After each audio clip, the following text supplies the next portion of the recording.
அனுசரணை வழங்குவோர் அன்றும் இன்றும் என்றும் மாறாத பந்தம். இப்போது 250 ரூபாவுக்கு சிக்னல் 160 கிராம். இலங்கையில் லாபகரமான விலையில் ஒரு பேக்.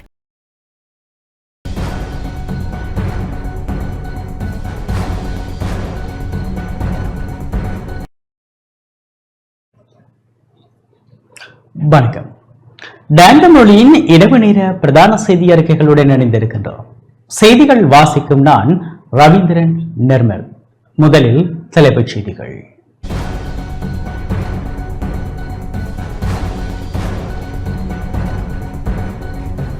உள்ளூராட்சி மன்ற தேர்தலில் கொழும்பு மாவட்டத்தில் போட்டியிடுவதில்லை என இலங்கை தமிழரசு கட்சியின் மத்திய குழு தீர்மானம். தேசமந்து தென்னக்கோனின் சொத்துக்கள் பறிமுதல் செய்யப்படும் என பிரதியமைச்சர் சுனில் வட்டகல அறிவிப்பு. அனைவரையும் ஒன்றிணைத்த பயணத்தையே ஐக்கிய மக்கள் சக்தி முன்னெடுத்து வருகின்றது என எதிர்க்கட்சித் தலைவர் சஜித் பிரேமதாச பெருமிதம். பெண்களின் போராட்டத்திற்கு தீர்வை வழங்குவதற்கு நாடாளுமன்றத்தின் ஊடாக இவ்வாறான தீர்வுகளை வழங்கலாம் என ஆராய்ந்து அர்ப்பணிப்புடன் செயற்படுவோம் என பிரதமர் ஹரணி அமரசூரிய கருத்து. தேசிய வெளிக்கள பரீட்சைகள் நிலையத்திலிருந்து நடாத்த வேண்டிய தவணை பரீட்சைகள் கடந்த 2023 ஆண்டிலிருந்து இடம்பெறவில்லை என வெளிக்கள நிலைய செயற்குழு உறுப்பினர் பரா கஜேந்திரன் குற்றச்சாட்டு.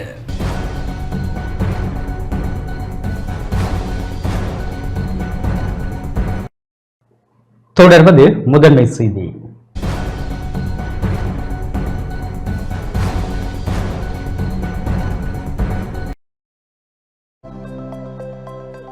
அனுசரணை வழங்குவோர் சில பந்தங்கள் வாழ்நாள் முழுவதற்கும். நிப்பான் சிமெண்ட்.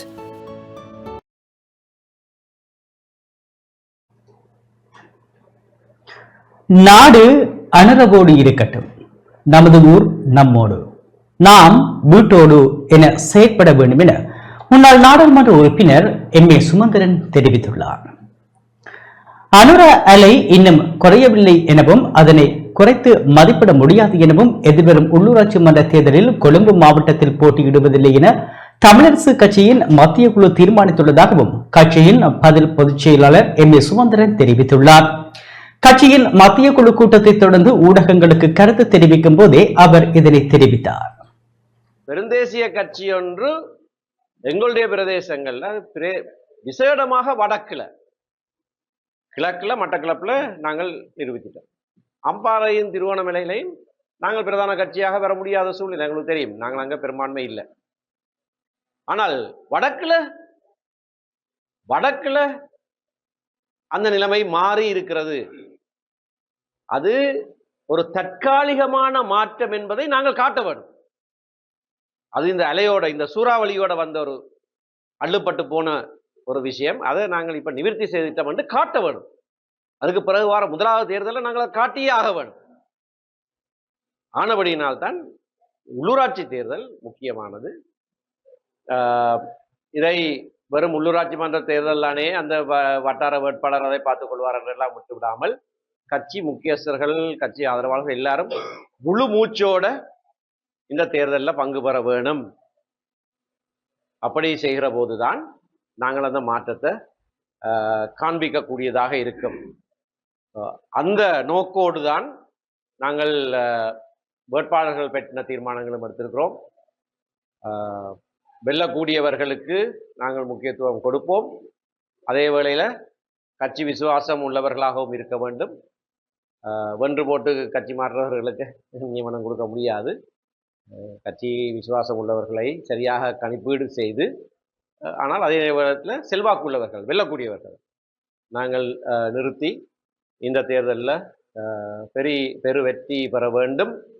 வன்னி தேர்தல் மாவட்டத்திலேயும் இருக்கிற சகல உள்ளூராட்சி மன்றங்கள்லையும் அப்படியான வெற்றியை நீங்கள் பெற வேண்டும்.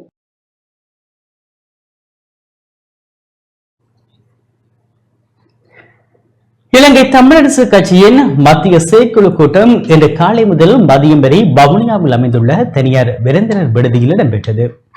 கட்சியின் பழுவு தலைவர் CVK சிவஞானம் தலைமையில் கூட்டம் இடம்பெற்றது. இதன்போது உள்ளூராட்சி மன்ற தேர்தல்கள் தொடர்பில் ஆராயப்பட்டது. கட்சியின் மத்திய செயற்குழு உள்ளூராட்சி மன்ற தேர்தல்களில் போட்டியிடுவது தொடர்பான தீர்மானங்களை ஏகமனதாக எடுத்துள்ளது. அதன்படி வடக்கு கிழக்கு மாவட்டங்களின் அனைத்து உள்ளூராட்சி மன்றங்களிலும் இலங்கை தமிழரசு கட்சி தனித்து போட்டியிடும் என தீர்மானிக்கப்பட்டுள்ளது.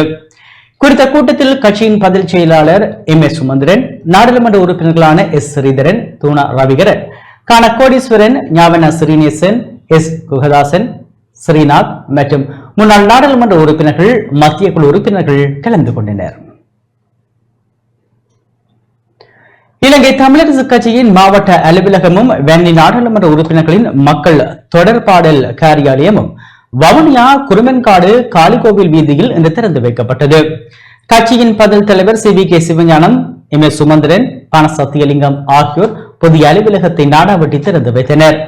இதன்போது நாடாளுமன்ற உறுப்பினர்களான தூணா ரவிகரன், கான கோடீஸ்வரன், ஞாவண்ணா ஸ்ரீநேசன், குகதாசன், ஸ்ரீநாத், சாணக்கியன் மற்றும் முன்னாள் நாடாளுமன்ற உறுப்பினர்கள், கட்சியின் மத்திய குழு உறுப்பினர்கள், மாவட்ட கிளையினர் என பலர் கலந்து கொண்டனர்.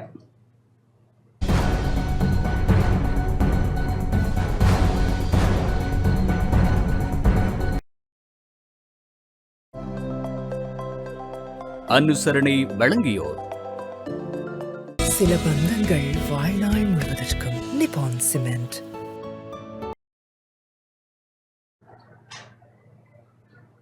தேசபந்து தென்னக்கோனின் சொத்துக்கள் பறிமுதல் செய்யப்படும் என பிரதியமைச்சர் சுனில் வடகல தெரிவித்துள்ளார்.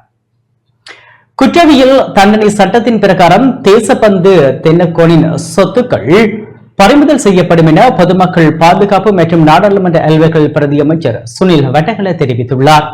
கொழும்பு வடக்கு தொகுதிக்கான தேசிய மக்கள் சக்தியின் அலுவலக திறப்பு விழா மோதரையில் நேற்று இடம்பெற்றது. அந்த நிகழ்வில் கலந்து கொண்டு உரையாற்றும் போதே அவர் இதனை குறிப்பிட்டார்.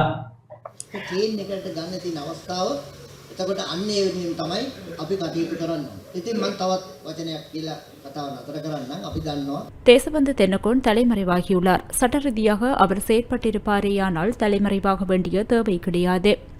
அவர் வெளியே வராவிட்டால் சட்ட ரீதியான நடவடிக்கைகள் மேற்கொள்ளப்படும். இங்கே சுற்றறிக்கை ஒன்றை நான் காட்டுகிறேன். பதில் போலீஸ் மா அதிபர் பிரியந்த வீரசூரியவினால் 2025 ஜனவரி மாதம் 21 இந்த சுற்றறிக்கை வெளியிடப்பட்டுள்ளது. யாரேனும் ஒருவர் குற்றம் செய்துவிட்டு நீதிமன்ற பிடியாணையை தவிர்த்திருப்பாராயின் அவருடைய சொத்துக்கள் பறிமுதல் செய்யப்படும் என இதில் குறிப்பிடப்பட்டுள்ளது. தேசபந்து தென்னக்கோன் சரணடையாவிட்டால் குற்றவியல் தண்டனை சட்டத்தின் 60, 61, 62 ஆகிய பிரிவுகளின் கீழ் நாம் செயற்பட வேண்டி வரும். இந்த சட்டம் சட்ட புத்தகத்தில் இருந்தாலும் நடைமுறைப்படுத்தப்படவில்லை. இப்போது தேசபந்து தென்னக்கோனிடம் இருந்து இதனை ஆரம்பிக்கலாம் என எண்ணுகிறோம். ஆதலால் தனது அசையும் அசையா சொத்துக்களை பாதுகாக்க வேண்டுமாயின் ஒளிந்திருக்கும் இடத்திலிருந்து அவர் வெளியில் வர வேண்டும். அவருக்கு ஏராளமான சொத்துக்கள் இருப்பதாக அறிய கிடைத்தது. அவை தொடர்பில் பின்னர் விசாரணைகள் மேற்கொள்ளப்படும். அத்துடன் சட்டம் அனைவருக்கும் பொதுவானதாக நடைமுறைப்படுத்தப்படும் என்பதை நான் கூறிக்கொள்ள விரும்புகிறேன்.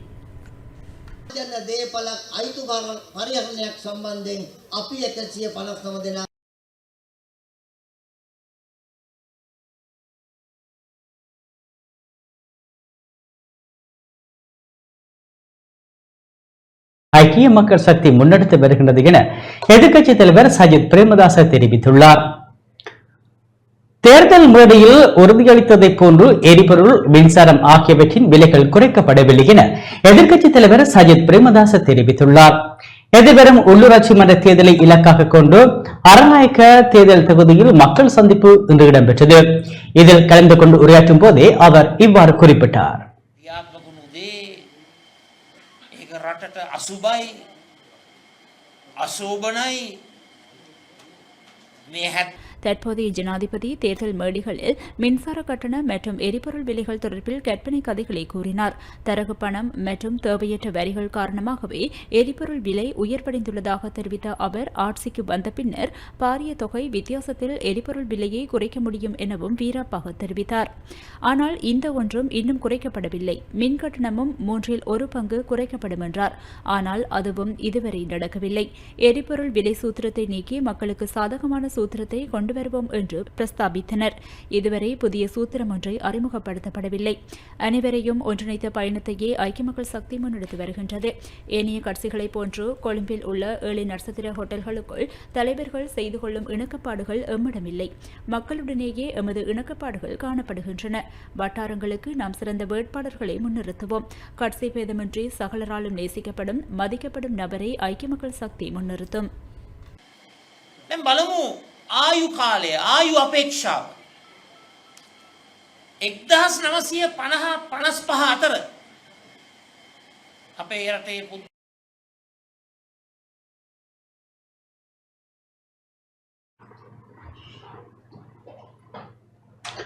பெண்களின் போராட்டத்திற்கு தீர்வை வழங்குவதற்கு நாடாளுமன்றத்தினூடாக எவ்வாறான தீர்வுகளை வழங்கலாம் என ஆராய்ந்து அர்ப்பணிப்புடன் செயல்படுவோம் என பிரதமர் ஹரணி அமரசூரிய தெரிவித்துள்ளார். பெண்களின் போராட்டத்துக்கு எவ்வாறான தீர்வை வழங்கலாம் என்பதை ஆராய்ந்து அதற்காக அர்ப்பணிப்புடன் செயல்படுவோம் என பிரதமர் ஹரணி அமரசூரிய தெரிவித்துள்ளார். சர்வதேச மகளிர் தினத்தை முன்னிட்டு தேசிய பார்வையற்றோர் சங்கம், இலங்கை பார்வையற்றோர் மகளிர் கூட்டமைப்பு ஆகியவற்றின் கொடிகளை அங்குரார்ப்பணம் செய்து வைக்கும் நிகழ்வு நாடாளுமன்ற குழு அறையில் நேற்று இடம்பெற்றது. இந்த நிகழ்வில் பிரதமர் அதிதியாக கலந்து கொண்டு உரை நிகழ்த்தும் போது பிரதமர் இவ்வாறு குறிப்பிட்டார். ඒ අරගලය තුල යෙදෙන්නේ වෙන මොකක්වත් වෙනුවෙන් නෙවෙයි, ඔබගේ ජීවිතය අනිත් අය වගේම ඒ අයිතිවාසිකම් ලබාගෙන. சர்வதேச மகளிர் தினம் அனைத்து பெண்களும் கொண்டாடும் நாளாகும். வெவ்வேறு இடங்களில் இருந்தாலும் பல்வேறு போராட்டங்களுடன் வாழும் பெண்கள் கொண்டாடும் நாள் இதுவாகும். குறிப்பாக மாற்றுத்திறனாளிகளாக உள்ளவர்கள் தினமும் போராடுகிறார்கள். ஏனைய பெண்களுடன் இணையாக வாழ்க்கையை நடத்துவதற்காகவே அவ்வாறு அவர்கள் போராடுகிறார்கள். மேலும் தொழிலுக்காகவும் பாதுகாப்பை உறுதிப்படுத்திக் கொள்ளவும் போராட வேண்டியுள்ளது. இந்த சமூகம் ஊனமுற்றிருப்பதால் தான் அவ்வாறான நிலைமை ஏற்பட்டுள்ளது. அவ்வாறான போராட்டங்களை நாம் மதிக்கிறோம். நாம் நாடாளுமன்ற உறுப்பினர்களாக, மக்கள் பிரதிநிதிகளாக அவ்வாறான போராட்டங்களுக்கு நாடாளுமன்றத்தின் ஊடாக எவ்வாறான தீர்வுகளை வழங்கலாம் என ஆராய்ந்து அதற்காக அர்ப்பணிப்புடன் செயற்படுவோம். ඔබේ හඬ නගන්න ඔබට අරගලයක් කරන්න සිද්ධ වෙලා තියෙනවා. ඒ කිසි දෙයක් හින්දාවත් නෙවෙයි, අපේ සමාජයේ තියෙන දුර්වලකම් නිසා. අපේ සමාජය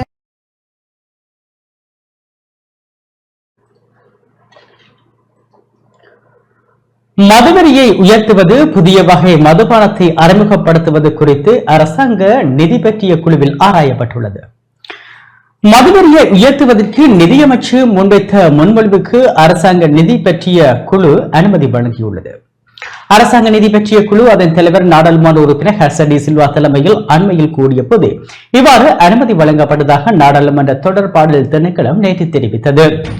அதற்கமைய காலத்திற்கு காலம் திருத்தப்பட்டவாறான மதுவரி அறிவிப்பு உற்பத்தி வரி சட்டத்தின் 3வது பிரிவின் கீழ் கட்டளை மற்றும் ஒழுங்குபடுத்தல் சட்டத்தின் கீழான ஒழுங்கு விதிகள் ஆகியன இக்குழுவில் கலந்துரையாடப்பட்டன. இங்கு கருத்து தெரிவித்த குழுவின் தலைவர், உரிய தரவுகள் இல்லாமல் சிகரெட்டுகள் மீதான உற்பத்தி வரி அதிகரிக்கப்படுவதை அங்கீகரிக்க முடியாது என்றும், சிகரெட்டுகள் மீதான உற்பத்தி வரியை அதிகரிக்க எடுக்கப்பட்ட நடவடிக்கைகள் நியாயப்படுத்தப்பட வேண்டும் என்றும் குறிப்பிட்டார். சிகரெட்டுகளுக்கான வரியை அதிகரிப்பது தொடர்பில் நடத்தப்பட்ட மதிப்பாய்வுகளுக்கு அமைய வரி அதிகரிப்பினால் அரசாங்கத்துக்கு கிடைக்கும் வருமானம் அதிகரிக்காது என்றும், நிறுவனத்துக்கு கிடைக்கும் வருமானமே அதிகரிக்கும் என்றும் கூறினார். இதற்கமைய இந்த வரி அதிகரிப்பினால் அரசாங்கம் எவ்வாறு பயனடையும் என்பது குறித்த நியாயப்படுத்தல்களை அதிகாரிகள் குழுவுக்கு வழங்க வேண்டும் என்றும் அவர் வலியுறுத்தினார். மேலும் மதுவரி கட்டளை சட்டத்தின் 22ஆம் பிரிவின் கீழான மதுபானங்கள் மீதான வரியை அதிகரிக்கும் முன்மொழிவு குழுவினால் பரிசீலிக்கப்பட்டு அங்கீகரிக்கப்பட்டது. இங்கு கருத்து தெரிவித்த குழுவின் உறுப்பினர்கள், இந்த வரி அதிகரிப்பின் மூலம் தனிநபர்கள் சட்டவிரோத மதுபானங்களை பயன்படுத்துவதற்கும் உற்பத்தி செய்வதற்கும் வாய்ப்புள்ளது என்பதை அதிகாரிகளின் கவனத்துக்கு கொண்டு வந்தார். இதற்கு பதிலளித்த அதிகாரிகள், சட்டவிரோத மதுபான உற்பத்தியை தடுப்பதற்கான சுற்றி வளைப்புகள் மற்றும் சோதனைகள் முறையாக நடத்தப்பட்டு வருவதாக கூறினர்.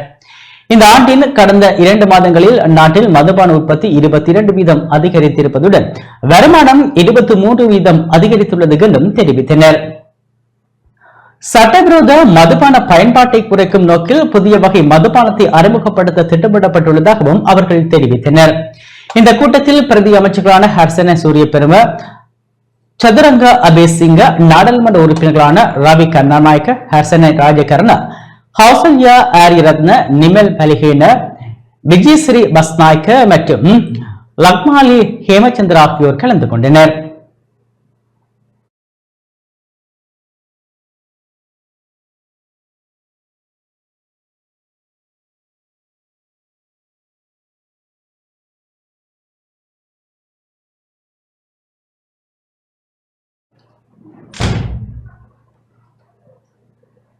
தேசிய வழிகள பரீட்சைகள் நிலையத்தில் இருந்து நடாத்த வேண்டிய தவணை பரீட்சைகள் கடந்த 2023ஆம் ஆண்டில் இருந்து இடம்பெறவில்லை என வழிகள நிலைய செயற்குழு உறுப்பினர் பரா கஜேந்திரன் தெரிவித்துள்ளார்.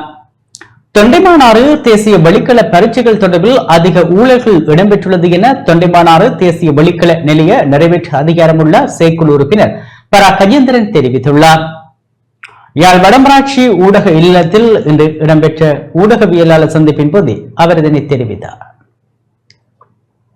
இன்று உங்கள் முன்னுக்கு நான் எடுத்துக்கொண்டு வந்திருக்கிற விஷயம் என்னென்று சொன்னால், பாரம்பரியம் மிக்க நீண்ட தொன்மை மிக்க பல தசாப்தங்களை கடந்து வந்து வடக்கு மாகாணத்தின் கல்வி அமையத்தில் மிக பெரும் பங்காற்றி கொண்டு இணைந்து செயல்பட்டு கொண்டிருக்கும் தேசிய வழிகள நிலையம் தொண்டமனாறு இன்று அதன் சுயங்களை இழந்து கல்வி பின்னணியை விட்டு விலத்தி மாணவர் நலன்களை விட்டு விலத்தி வியாபார நோக்கான நிறுவனமாக மாறிக்கொண்டு வருகின்றது. 1968ஆம் ஆண்டு ஆரம்பிக்கப்பட்ட இந்த நிறுவனமானது அந்த காலத்தில் உள்ள கல்வி முறைமைக்கமாக பிராந்திய கல்வி பணிப்பாளர்கள் அவர்களின் ஆளுகைக்குள் உட்படுத்தப்பட்டு அவர்களின் ஆளுகையுடன் இணைந்து கடந்த 2023ஆம் ஆண்டு அக்டோபர் 10ஆம் தேதி வரைக்கும் இயங்கி வந்தது குறிப்பிடத்தக்கது. வடக்கு மாகாணத்தை பொறுத்தவரையில் கல்வியே எங்களின் மூலதனம். ஆனால் இன்று ஊழல்வாதிகளாக காணப்படும் ஓய்வு நிலை கல்வியலாளர்களும் ஒரு சில பல்கலைக்கழகத்தைச் சேர்ந்த விரிவுரையாளர்களும் தனிப்பட்ட வருமானத்தை ஈட்டுவதற்காகவும் தனிப்பட்ட வருமானத்தை பெருக்குவதற்காகவும் தேசிய வழிகள நிலையத்தின் நிலையான வைப்புகளில் இருக்கும் பெருந்தொகையான நிதியினை தங்கள் இஷ்டத்திற்கு பயன்படுத்துவதற்குமாக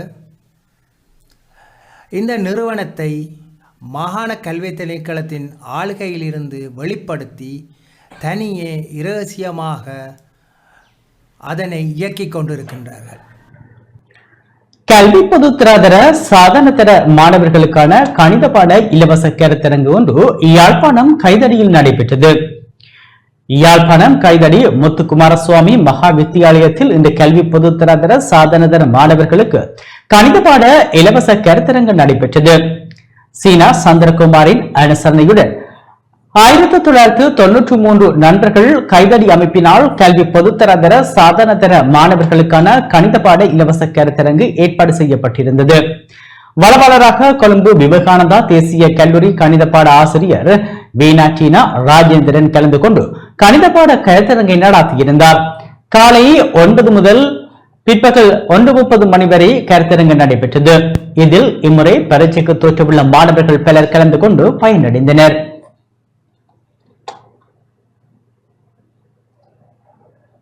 கல்வி பொதுத்தராதர சாதாரண பரீட்சையாக இருந்தால் என்ன, எந்த பரீட்சையாக இருந்தாலும் கணித பாடம் ஒரு முக்கியமான பாடம். எனவே மாணவர்கள் அந்த கணிதத்திலே திறமை சித்தியை பெற வேணும்.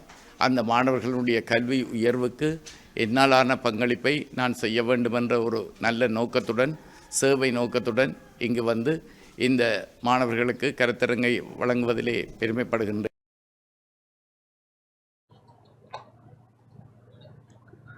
வடமராட்சி கிழக்கு கலைஞர்களுக்கான வருடாந்த ஒன்று கூடல் இன்று நடைபெற்றது. யாழ்ப்பாணம் வடமராட்சி கிழக்கில் 2025ஆம் ஆண்டுக்கான கலைஞர்கள் ஒன்று கூடல் இன்று காலை நடைபெற்றது. கல்வி பண்பாட்டல்கள் விளையாட்டுத்துறை மற்றும் இளைஞர் விவகார அமைச்சின் அனுசரணையுடன் வடமராட்சி கிழக்கு தெற்கு மேற்கு பிரதேச செயலகங்கள் மற்றும் பண்பாட்டு பேரவைகள் இணைந்து 2025ஆம் ஆண்டுக்கான குறித்த கலைஞர்கள் ஒன்று கூடல் நிகழ்வை ஏற்பாடு செய்திருந்தன. குறித்த நிகழ்வு வடமராட்சி கிழக்கு நாகர்கோவில் தெற்கு பூர்வீக நாகதம்பிரான் ஆலய முன்றலில் இடம்பெற்றது. இந்நிகழ்வில் வடமராட்சி கிழக்கு பிரதேச செயலர் கோனா பிரபாகரமூர்த்தி விருந்தினராக கலந்து கொண்டு நிகழ்வை சிறப்பித்ததோடு அதிகளவான கலைஞர்களும் நிகழ்வில் கலந்து கொண்டனர்.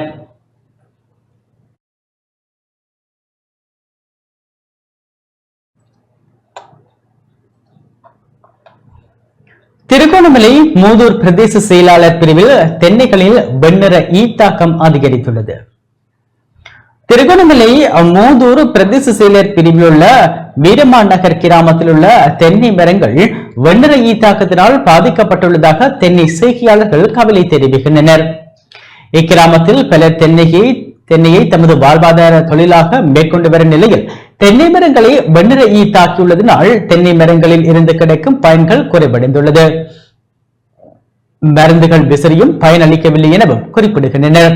எனவே இது விடயத்தில் உரிய அதிகாரிகள் நடவடிக்கை மேற்கொண்டு வெண்ணிற ஈ தாக்கத்தினை கட்டுப்படுத்த தீர்வினை பெற்றுத்தர வேண்டும் என மூதூர் வீரமாநகர் தென்னை செய்கையாளர்கள் கோரிக்கை விடுத்துள்ளனர். வீரமாநகர் கிராமம், இந்த கிராமத்திலே இருக்கின்ற மக்கள் அநேகமானவர்கள் கூலி தொழிலை நம்பி வாழ்கின்றவர்கள். அவர்களுடைய வளவு காணிகளிலே தெங்கு பயிற்சியிலும் ஈடுபட்டிருக்கிறார்கள். தற்போது நாட்டில் அதிகரித்து காணப்படுகின்ற தேங்காய் விலைக்கு காரணமாக வெண்ணுரைகளின் தாக்கம் காணப்படுகின்றது. அந்த வகையில் இந்த பிரதேசத்திலும் மிக மோசமாக வெண்ணுரைகளின் தாக்கம் காணப்படுகின்றது. இதன் காரணமாக இந்த பிரதேசத்தில் இருக்கின்ற தெங்கு செய்கையாளர்களுடைய வாழ்வாதாரம் மிக மோசமாக பாதிக்கப்பட்டிருக்கின்றது என்பதை விட இந்த பிரதேசத்தில் இருக்கின்ற மக்கள் தேங்காயை 250-300 ரூபாய் கொடுத்து வாங்க வேண்டிய ஒரு துர்ப்பாக்கியமான நிலையிலும் காணப்படுகின்றார்கள். எனவே இந்த விடயத்திலே சம்பந்தப்பட்ட தெங்கு அபிவிருத்தி அதிகார சபை மற்றும் கமநல சேவை நிலையங்கள் உடனடியாக தலையிட்டு இந்த பிரச்சனையை தீர்ப்பதற்கு ஏதுவான நடவடிக்கைகளை மேற்கொள்ள வேண்டும் என கேட்டுக்கொள்கின்றோம். மித்தனிய முக்கொலை தொடர்பில் மற்றொரு சந்தேக நபரை போலீசார் கைது செய்துள்ளனர். மெத்தனியமில் தந்தை மற்றும் குழந்தைகள் இருவர் படுகொலை செய்யப்பட்ட சம்பவம் தொடர்பில் மற்றொரு சந்தேக நபரை போலீசார் கைது செய்துள்ளனர். போலீஸ் ஊடக பிரிவு இன்று வெளியிட்டுள்ள அறிக்கையில் இது தொடர்பான விடயங்கள் தெரிவிக்கப்பட்டுள்ளன. மெத்தனிய போலீஸ் பிரிவில் கடந்த பிப்ரவரி மாதம் 18ஆம் தேதி மேற்கொள்ளப்பட்ட துப்பாக்கி பிரயோகத்தில் ஒரே குடும்பத்தை சேர்ந்த 3 கொல்லப்பட்டனர். இச்சம்பவம் தொடர்பில் மெத்தனிய போலீசாரும் தங்காலை விசேட குற்றத்தடுப்பு பிரிவினரிடமிருந்து தீவிர விசாரணைகளை மேற்கொண்டு வருகின்றனர். அதன் அடிப்படையில் இந்த கொலை சம்பவத்துக்கு உதவி புரிந்த குற்றச்சாட்டில் சந்தேக நபர் ஒருவர் நேற்று கைது செய்யப்பட்டுள்ளார். எம்பிலிப்பட்டிய பதங்கல குட்டிகல்ல பகுதியை சேர்ந்த 39 வயதுடைய நபர் ஒருவரே இவ்வாறு கைது செய்யப்பட்டுள்ளார். இதேவேளை இச்சம்பவத்துடன் தொடர்புடைய 12 பேர் இதுவரை கைது செய்யப்பட்டு விசாரணைக்கு உட்படுத்தப்பட்டுள்ளமை குறிப்பிடத்தக்கது.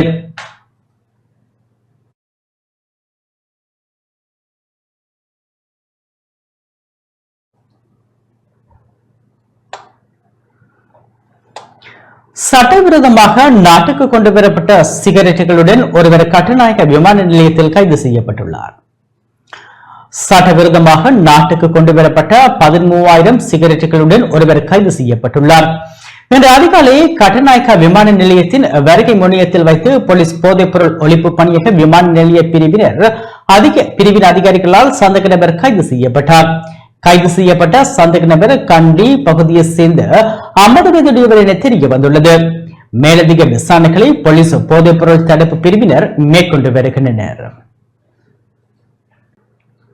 யாழில் இருந்து கொழும்பு நோக்கி பயணித்த ரயிலில் மோதி மாடு ஒன்று உயிரிழந்துள்ளது.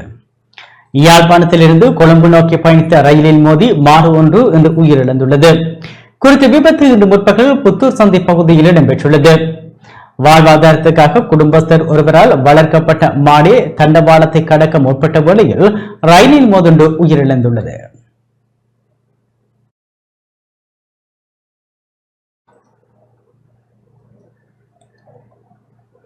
யாழ்ப்பாணத்தில் சாவகச்சேரி பகுதியில் 3 வாகனங்கள் ஒன்றோடு ஒன்று மோதி விபத்துக்குள்ளாகின. யாழ்ப்பாணத்தில் இருந்து கொடிகாமம் நோக்கி பயணித்த 3 வாகனங்கள் சாவகச்சேரி பகுதியில் ஒன்றோடு ஒன்று மோதி விபத்துக்குள்ளாகின. குறித்த விபத்து இன்று மதியம் இடம்பெற்றது. விபத்தில் யாருக்கும் பாதிப்பு ஏற்படாத போதிலும் வாகனங்கள் சேதமடைந்துள்ளதாக தெரிவிக்கப்படுகிறது. சம்பவம் தொடர்பில் சாவகச்சேரி போலீசார் விசாரணைகளை மேற்கொண்டு வருகின்றனர்.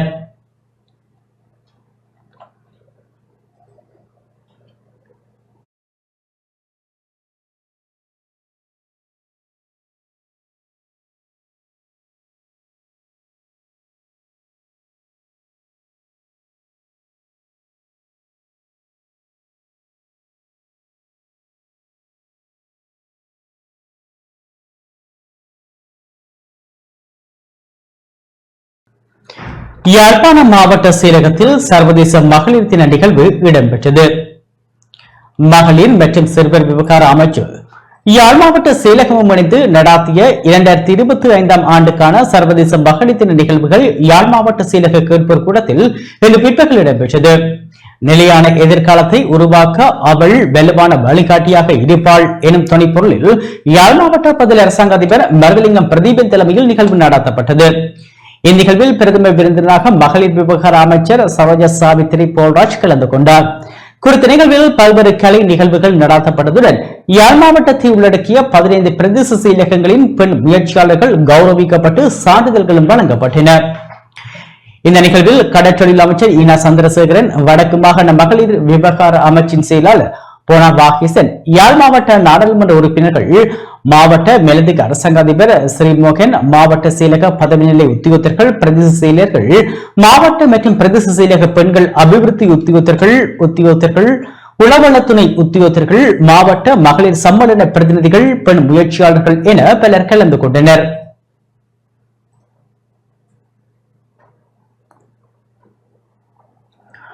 நவரலியா மாவட்டம் தலவாக்கலை, லிந்துலை,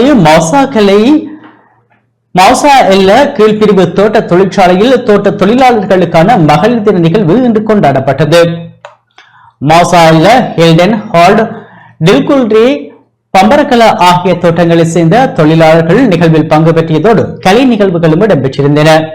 நிகழ்வில் குறித்த 4 தோட்ட முகாமியாளர்கள், தோட்ட நிர்வாகத்தினர், போலீஸ் உத்தியோகத்தர்கள், தோட்ட தொழிலாளர்கள் என பலர் கலந்து கொண்டனர். நிகழ்வில் பங்கு பெற்றிய தொழிலாளர்கள் அனைவருக்கும் நினைவு பரிசுகள் வழங்கப்பட்டமை குறிப்பிடத்தக்கது. இதேவழி சர்வதேச மகளிர் தினத்தை சிறப்பிக்கும் விதமாக கொட்டியாக்கல பிரதேச மகளிர்களை கௌரவிக்கும் நிகழ்வு கொட்டியாக்கல பைட் மகளிர் கழகத்தின் ஏற்பாட்டில் லைட் பைமின் மண்டபத்தில் இன்று நடைபெற்றது. இந்நிகழ்விற்கு நோர்வுட் பிரதேச செயலகத்தின் சமூக சேவை உத்தியோகத்தர் நிர்மலா தேவி, என்ஜிஓ இணைப்பாளர் மோகனா ராணி, நோர்வுட் பிரதேச பிறப்பு இறப்பு பதிவாளர் ரஞ்சினி ஜெயமணி, பகவந்தலாவா போலீஸ் நிலைய பொறுப்பதிகாரி சுகததாச, சிறுவர் மற்றும் பெண்கள் போலீஸ் பாதுகாப்பு அதிகாரி அனோகா ஆகியோர் அதிதிகளாக கலந்து கொண்டனர். கலை நிகழ்வுகள் இடம்பெற்றதோடு நிகழ்வில் பங்கேற்ற மகளிர்களுக்கான பரிசுகளும் வழங்கி வைக்கப்பட்டன. தமிழ் மக்கள் விடுதலை புலிகள் கட்சியின் சர்வதேச மகளிர் தின நிகழ்வு மட்டக்களப்பில் இடம்பெற்றது. மட்டக்களப்பு ராயல்ஸ் அவென்யூ வீதியில் இருந்து ஆரம்பமான பிரம்மாண்டமான மகளிர் பேரணியானது வாவிக்கரை வீதியில் உள்ள தமிழ் மக்கள் விடுதலை புலிகள் கட்சியின் தலைமை காரியாலயத்தை வந்தடைந்ததும் கட்சியின் மகளிர் பிரிவின் செயலாளர் சசிகலா அருள்தாஸ் தலைமையில் கிழக்கு மாகாண முன்னாள் முதலமைச்சரும் தமிழ் மக்கள் விடுதலை புலிகள் கட்சியின் தலைவருமான சிவனேஸ்வரி சந்திரகாந்தனின் பங்கு பெற்றலுடன் நிகழ்வுகள் ஆரம்பமானது. கட்சியின் முன்னாள் தலைவர் அமரர் நந்தகோபன், முன்னாள் மகளிர் அணி செயலாளர் செல்வி மனோகர் ஆகியோரின் உருவ சிலைக்கு மலர் மாலை அணிவித்து அஞ்சலி செலுத்தப்பட்டதுடன் மகளிர் தின சிறப்பு நிகழ்வுகளும் இடம்பெற்றன. மகளிர் அணி கொள்கை பிரகடனம் நிறைவேற்றப்பட்டு மகளிர் தின உரைகளும் இடம்பெற்றன.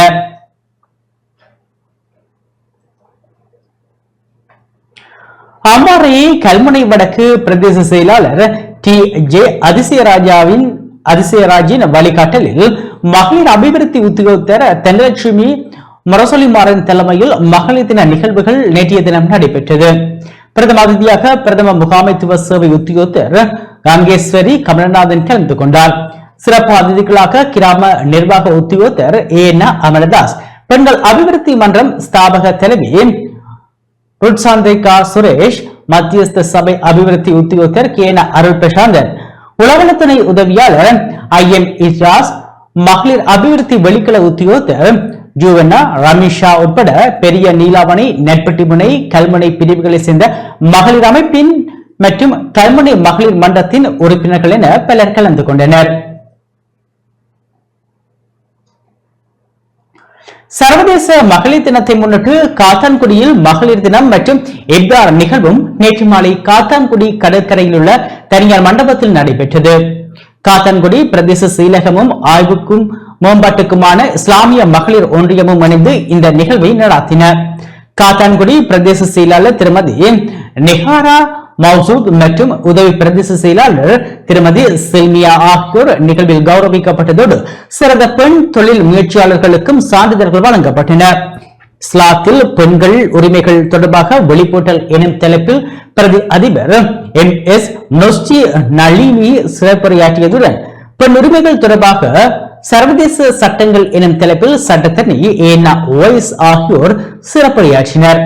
ஆய்வுக்கு மேம்பாட்டுக்குமான இஸ்லாமிய மகளிர் ஒன்றியத்தின் தலைவி திருமதி அனிசா பெர்தௌஸ், காத்தான்குடி சுகாதார வைத்திய அதிகாரி டாக்டர் நசீருதீன் உட்பட பலரும் நிகழ்வில் கலந்து கொண்டனர்.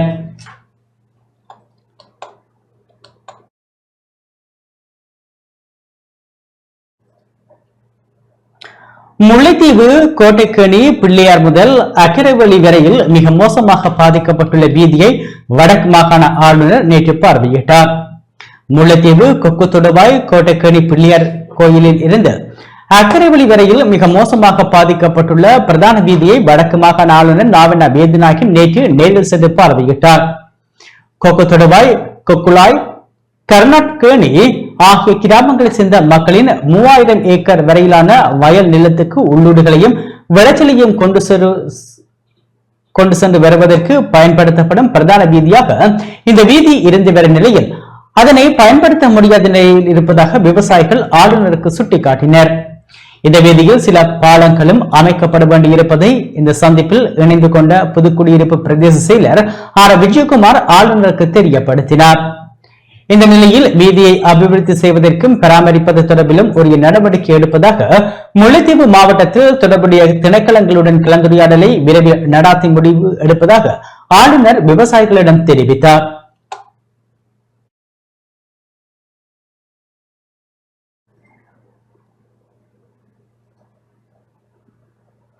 மட்டக்களப்பு மண்முனை மேற்கு கிரிக்கெட் சம்மேளனம் நடாத்தும் மண்முனை மேற்கு பிரீமியர் லீக் போட்டி சிறப்பாக ஆரம்பமானது.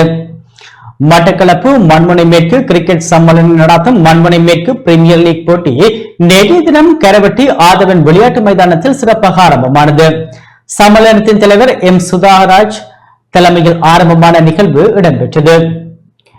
பிரதேசத்தில் உள்ள 10 அணிகள் பங்கு பெற்றும் இம்மென்பந்து கிரிக்கெட் தொடரின் இறுதிப் போட்டி எதிர்வரும் 30ஆம் தேதி கண்ணங்குடா மைதானத்தில் இடம்பெறவுள்ளது.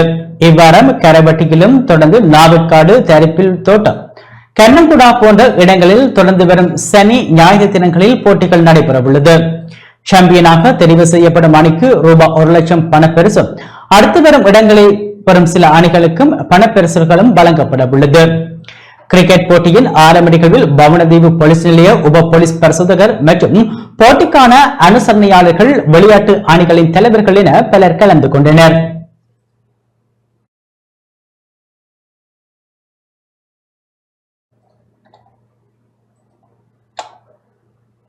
மட்டக்களப்பு சின்னவத்தை முத்தமிழ் வித்தியாலயத்தின் இல்ல விளையாட்டுப் போட்டி சிறப்பாக நடைபெற்றது.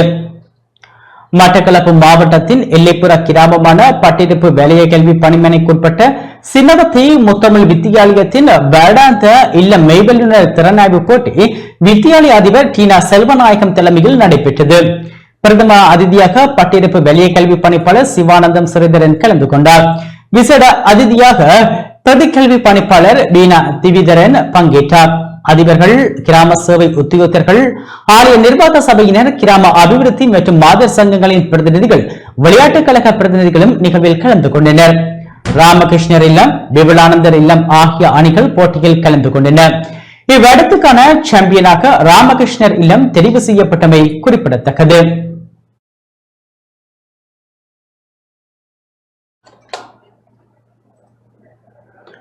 முல்லை பிரீமியர் லீக் இறுதியாட்டம் நேற்று புதுக்குடியிருப்பு மத்திய கல்லூரி மைதானத்தில் நடைபெற்றது. முல்லைத்தீவு மாவட்ட துடுப்பாட்ட சங்கத்தினால் நடத்தப்பட்ட முல்லை பிரீமியர் லீக்கின் இறுதியாட்டம் நேற்று புதுக்குடியிருப்பு மத்திய கல்லூரி மைதானத்தில் நடைபெற்றது. மருத்துவர் கான உதயசீலன் தலைமையில் இடம்பெற்ற இறுதியாட்டத்தில் வடக்கு மாகாண ஆளுநர் நாவண்ணா வேதநாயகன் பிரதம விருந்தினராகவும், புதுக்குடியிருப்பு பிரதேச செயலர் ஆர் விஜயகுமார் சிறப்பு விருந்தினராகவும் கலந்து கொண்டனர். இங்கு உரையாற்றிய ஆளுநர், எங்கு ஆர்வம் விருப்பம் இருக்கின்றதோ அங்கு வெற்றி முன்னேற்றம் கிடைக்கும் என தெரிவித்தார். மேலும் இன்றைய காலத்தில் இளைஞர்களுக்கு விளையாட்டின் மீதான ஆர்வம் குறைந்து வருவதாக தெரிவித்த ஆளுநர், இவ்வாறான தொடர்களை நடத்துவதனூடாக திறமையான வீரர்களை இனம் காண முடியும் எனவும், அவ்வாறான வீரர்களுக்கு மேலும் சிறப்பான பயிற்சிகளை வழங்கி தேசிய ரீதியில் சாதிக்க வைக்க வேண்டும் எனவும் தெரிவித்தார்.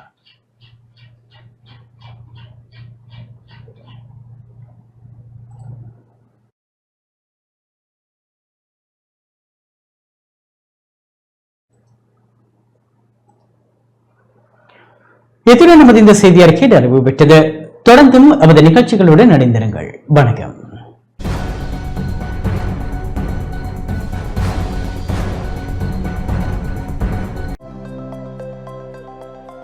அனுசரணை வழங்கியோர் அன்றும் இன்றும் என்றும் மாறாத பந்தம். இப்போது 280 ரூபாவுக்கு சிக்னல் 160 கிராம். இலங்கையில் லாபகரமான விலையில் ஒரு பேக்.